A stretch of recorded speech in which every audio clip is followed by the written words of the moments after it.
What's going on, guys? Hello, YouTube community. Look, y'all, got some things on my mind. It's a beautiful Thursday afternoon. I don't know where you may be located geographically, but man, here in the SIP, y'all, it's a beautiful day.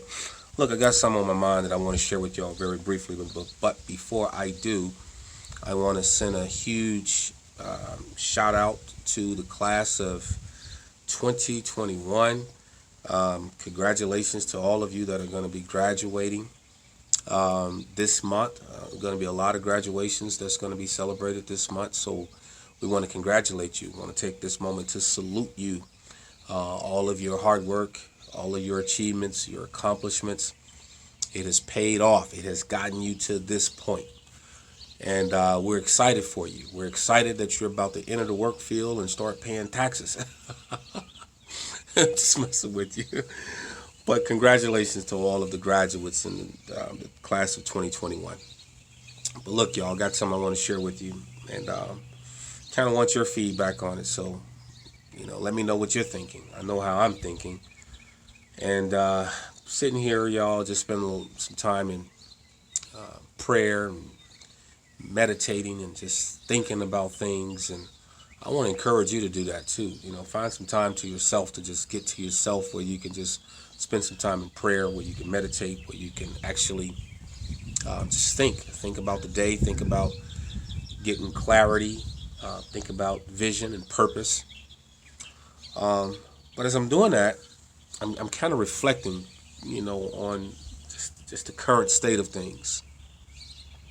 And we're in some dire straight times, y'all. We're in some dire straight times.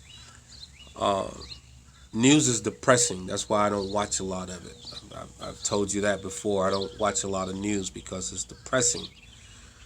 But but I have to somehow keep my ear to the street and my eyes open to be able to discern the times we're living in, so that I can be able to share that with you, so that we'll all be vigilant and we'll be able to make the right decisions and the right choices that we need to make to be able to navigate through a lot of this stuff that we're dealing with. But when I look at the current climate of things, we see cities, some of our major cities, y'all, they're experiencing unprecedented crime. I mean, crime rates are soaring so high that it's the first time in history that it is happening. We see law enforcement officers are being attacked now. We see law enforcement officers losing their lives, and we see civilians losing their lives to law enforcement. Here in the South, Southeast, and I'm in Mississippi, and of course we're considered Southeast because we're in the South, but we're east of the Mississippi River, and we're experiencing gas shortages, where people are forming long lines at the gas station to get gas, and we haven't saw anything like this since Hurricane Katrina. But you remember I told you there's a difference between accidents and incidents. Accidents is just something that, it occurs. You're not ready for it. It happens. It's an accident. But incidents are that's something that you can plan. You can plan an incident. And it's not a coincidence that we're dealing with a fuel shortage. We had to weather one of the most horrific weather storms this year. And when I say horrific, I'm talking about here in the South, where we experience snow being on the ground for a week.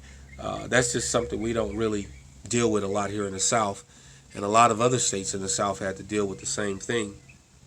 We saw what the energy crisis was like back then, particularly the state of Texas, what they had to endure and go through. Crime is soaring. Energy is a problem. The border is a crisis. I mean, that in and of itself is just horrific in terms of what we're seeing and what we're experiencing, and what our border patrol agents are having to deal with at the border. Not just them, but the states.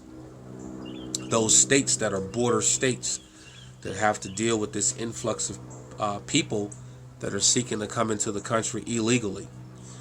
And when I say illegally, I don't make light of that word, because we live in a time now where you call a spade, man. You're put on the chopping blocks for just telling the truth. But we're experiencing where many jobs, many companies, small businesses have had to close their business. Been in business successfully for years, and they've had to close. Large businesses too, they've been impacted by this as well. And in a lot of cases, there are some people who can return and go back to work, but they're not willing to go back to work at this time for various reasons. I'm not going to speculate what the reasons may be, because I don't know. But I can say for various reasons, people are not returning back to work.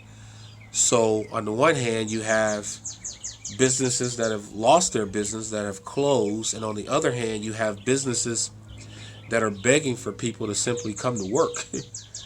And we're dealing with all of this, and we're going through all of this. It's one thing I can say. None of this is President Trump's fault. See, you remember last year when all of this same stuff was going on, but this year it's even worse. But the same stuff was going on last year, and the media tried to tell us that everything that we was experiencing was because of the person in the White House. I told you differently. I told you that sin was our greatest problem. Sin is our greatest disease. But that's what I said. So I felt some kind of way, because the media was trying to make it seem like all of the atrocities that we've been dealing with within humanity was because of one person. And I was trying to tell people the truth. And what I was saying was the atrocities that plague humanity is a direct result of sin. And we could talk about what that sin is, but it is what it is. And I'm not exempt. Let me put that on blast for somebody to say something. I'm not exempt. I told y'all I'm guilty of breaking the whole line up but one.